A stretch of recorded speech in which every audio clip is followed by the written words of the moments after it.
शिक्षा विभाग का एक विषय ये संज्ञान में आया था जिसमें इस विभाग द्वारा जो विभागीय स्तर पर भर्तियों की अनुकंपा नियुक्ति की गई थी, तो उसमें एक केस ऐसे संज्ञान में आया जो कि नियुक्ति के बाद भी उपस्थित नहीं हो रहा था और फिर जांच में ये पाया गया कि पिछले 4-5 महीनों में हुई 5 और जो भर्तियां थी वो इसी प्रकार संदिग्ध प्रतीत हुई।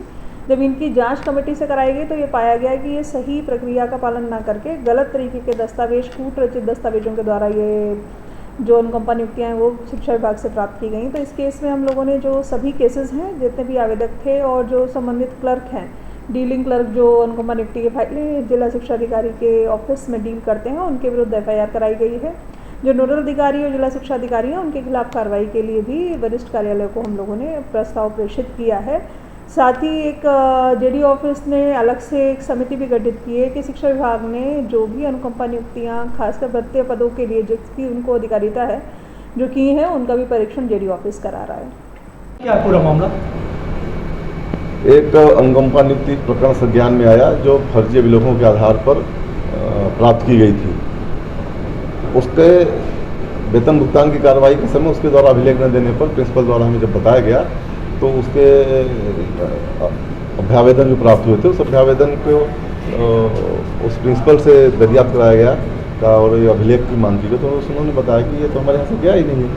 ऐसी स्थिति में उसके अभिलेखों की पूरी जांच विशेष दल द्वारा कराया गया और दल ने पाया कि सारे अभिलेख कूट रचित है, फर्जी हैं। यहाँ तक कि मृत्यु प्रमाण पत्र फर्जी है, पुलिस वेरिफिकेशन फर्जी है, 8 हलफनामा उन्होंने दिया, सब फर्जी है। तो उसके विरुद्ध FIR दर्ज कराई गई। और कितने मामले आपने फर्जी पकड़े? उसके बाद इस प्रकरण के आने के बाद हमें लगा कि नहीं, एक प्रकरण नहीं हो सकता, और भी प्रकरण हो सकते हैं, ऐसा हमारे मन से ये शंका उठ रही थी। तो सब प्रेरणा लेकर हमने अपने कार्यकाल के सभी जो अनुकंपा नियुक्ति उनकी जाँच कराई। उन्होंने अनुकंपा नियुक्ति में 5 लोग अनुपस्थित हुए, बाकी लोग आए, उनके अभिलेखों की जाँच की, कोई ठीक पाए गए। 5 लोगों की जो अनुपस्थित उनके अभिलेख का परीक्षण जो कार्यालय उपलब्ध अभिलेखों से कराया गया वो भी सब सेम पैटर्न पे और फर्जी है, सब उसी तरह फर्जी हुए। तो उनके खिलाफ भी पुलिस में प्राथमिक दर्ज करा दी गई है, संबंधित लिपिक के विरुद्ध प्राथमिक दर्ज करा दी गई है। अब पुलिस संज्ञान में पड़ा।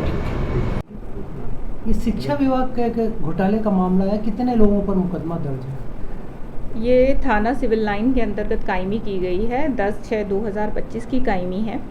घटना 10/12/2024 से 9/4/25 की बताई जा रही है और जो जिला शिक्षा अधिकारी हैं उन्होंने एक आवेदन दिया और उन्हीं की जांच रिपोर्ट पे ये कायमी की गई है और जिसमें ये बताया गया है कि कुछ लोगों के द्वारा फर्जी दस्तावेजों का इस्तेमाल करते हुए भृत्य के रूप में गलत तरीके से अनुकंपा नियुक्ति प्राप्त की गई है।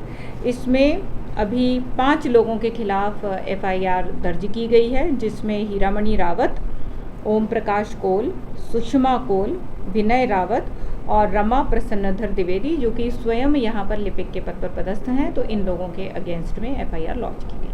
मुमकिन धाराओं पर मामला दर्ज है। ये 420 फॉर्जरी इन धाराओं में मुकदमा कायम किया।